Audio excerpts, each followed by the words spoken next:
Assalamualaikum. I hope you guys are doing well. This is me, Sadia Sarfaraz.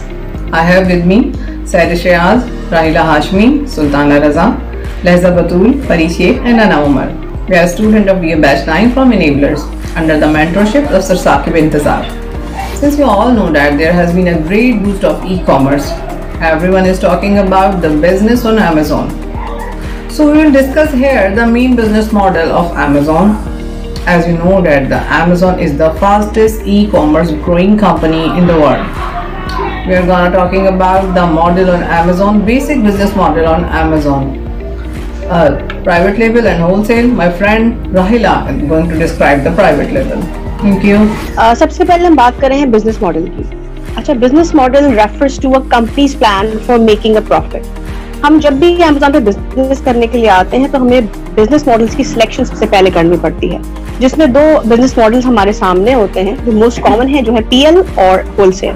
मैं बात कर रही हूँ PL FB की। जैसा कि नाम से ही जाहिर है कि PL में हम अपना इंडिविजुअल ब्रांड बिल्डअप कर रहे होते हैं। कोई भी ऐसी प्रोडक्ट हंट करने के बाद जो हमें फ्यूचर में बेहतरीन कन्वर्जन की तरफ ले जा सके, हम उसे रजिस्टर्ड करवा के अपना ब्रांड Amazon पे लॉन्च करते हैं।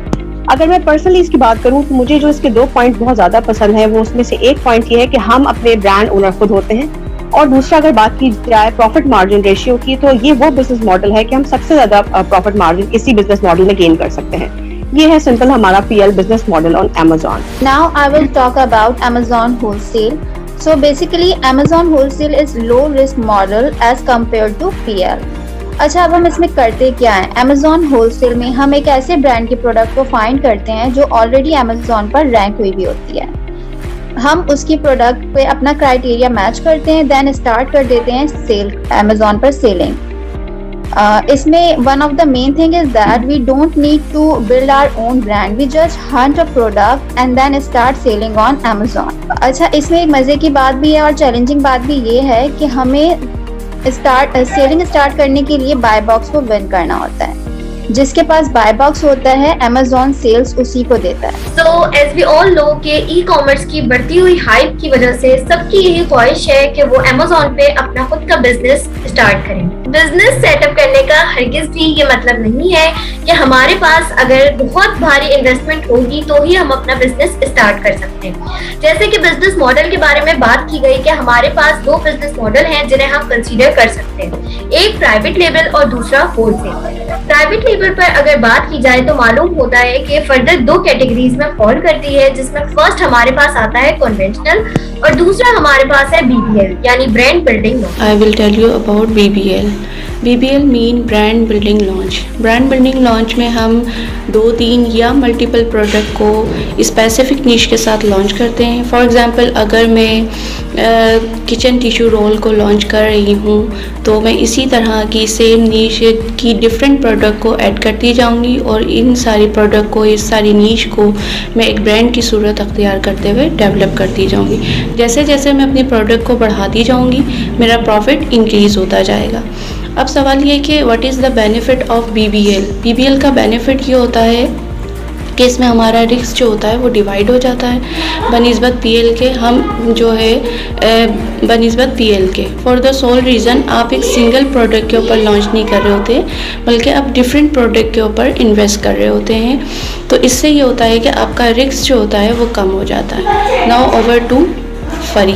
अगर हम कन्वेंशनल लॉन्च पर जाते हैं और उसकी बात करते हैं तो कन्वेंशनल लॉन्च में हम सिंगल प्रोडक्ट पर अपनी सारी एफर्ट लगाते हैं, जिसके लिए हमें पूरे प्रोसेस को फॉलो करना होता है और इसमें जो है प्रॉफिट के चांसेस बहुत ज़्यादा होते हैं, क्योंकि हम अपना सारा फोकस एक सिंगल प्रोडक्ट के ऊपर लगा रहे होते हैं कि उसमें हमें डिमांड करवाना होता है, उसको रैंक करवाना होता है। अच्छा, दूसरी चीज़ ये कि इसमें थोड़ा रिस्क भी होता है, लेकिन अगर हम Amazon की प्रॉपर रिक्वायरमेंट्स को फुलफिल करते हैं तो ये रिस्क काफ़ी हद तक कम हो जाता है, हमारे प्रॉफिट के चांसेस जो है वो बहुत ज़्यादा हो जाते हैं। अब यहाँ बात आती है इन्वेस्टमेंट की। तो इन्वेस्टमेंट की अगर मैं बात करूं तो यूके एंड US से यहाँ पर जो है हमें $15,000 से लेके $20,000 की इन्वेस्टमेंट मतलब चाहिए होती है। इतनी इन्वेस्टमेंट हमें करनी होती है हर सूरत। Now over to सैरिश।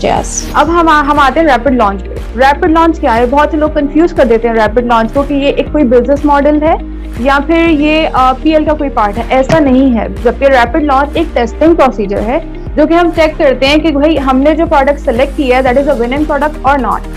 अब उसको हम किस तरह सेलेक्ट कर सकते हैं कि हम इस प्रोसीजर को इस तरह फॉलो करते हैं, हम कम इन्वेंट्री के साथ अपनी प्रोडक्ट को लॉन्च करते हैं जिस भी मार्केट प्लेस पे हम लॉन्च करना चाहते हैं, और फिर हम चेक करते हैं कि अगर हमें उसका जो रिजल्ट है वो सक्सेसफुल मिलता है या अच्छा रिजल्ट मिलता है तो हम फर्दर उस प्रोडक्ट को लेके चलते हैं।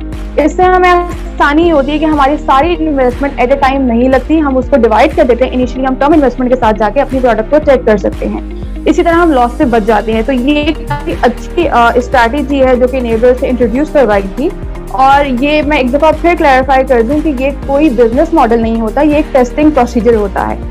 तो this was all from our today's topic. I hope आप सबको क्लियर हो गया होगा। फर्दर भी हम इस तरह की वीडियोस के साथ आपके पास आते रहेंगे। अगर आपको ऐसा लगता है कि आप किसी टॉपिक में कंफ्यूज हैं या हमें उस पर डिस्कस करना चाहिए तो जरूर कमेंट सेक्शन में बताइएगा। Thank you so much everyone. Allah Hafiz.